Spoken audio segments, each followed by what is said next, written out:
there, welcome to my page, Music and Mental Health.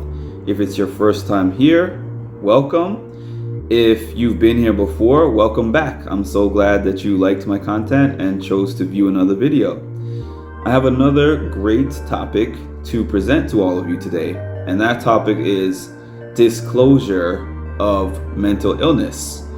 Anyone in the community that has been diagnosed with any kind of mental health condition knows how isolating of a situation that can be. And for me personally, I experienced a large period of time that only my parents knew of my mental illness, and that's because I was living with them. So they had to know. There was no way for me to really hide that situation. The symptoms and everything were obvious. But to friends that were outside or to family that weren't in my immediate vicinity or in my house, disclosing to them took a long period of time and a lot of thought from me. And I want to talk about how I came to the point of deciding that I wanted to do that.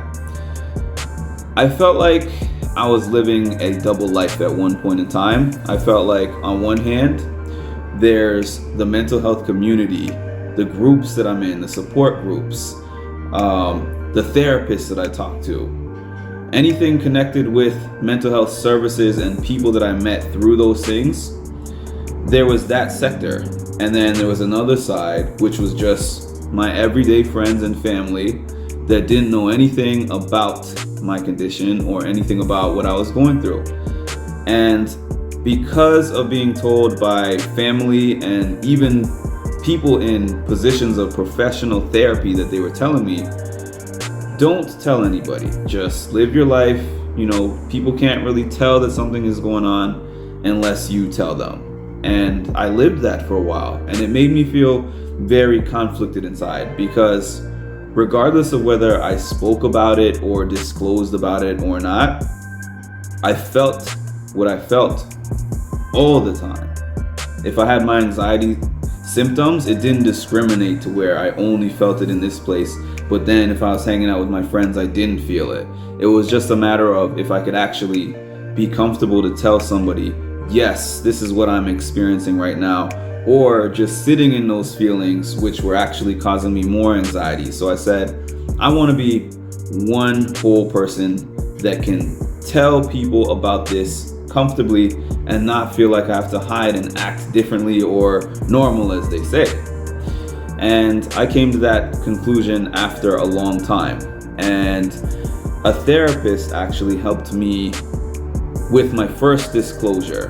And the therapist presented me with things to think about before I disclosed. That therapist told me, think about the levels or tiers of friends that you have.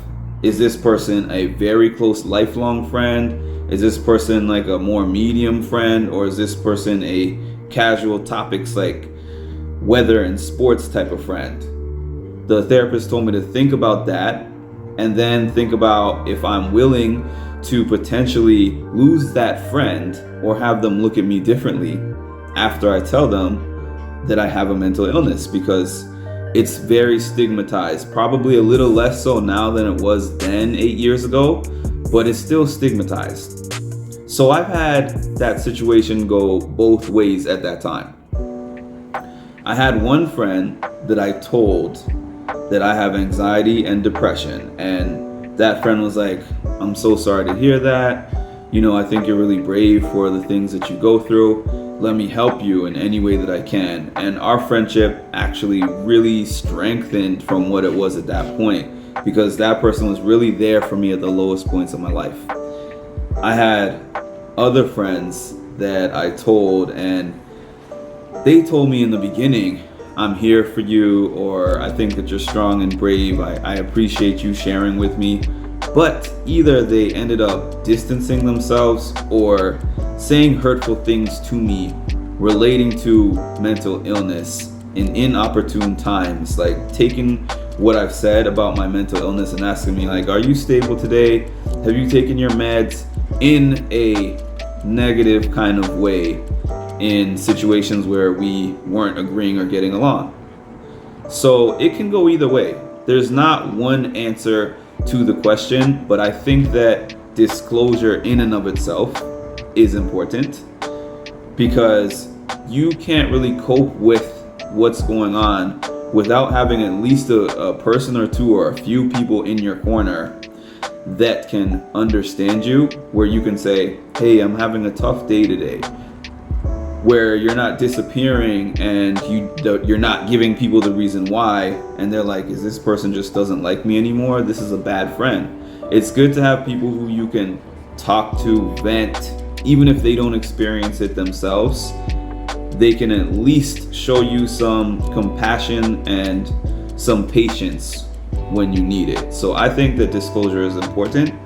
I think that you should do it, but I think that you should think carefully on who you are telling and why. Use some discernment and be prepared for either kind of response, because people respond differently.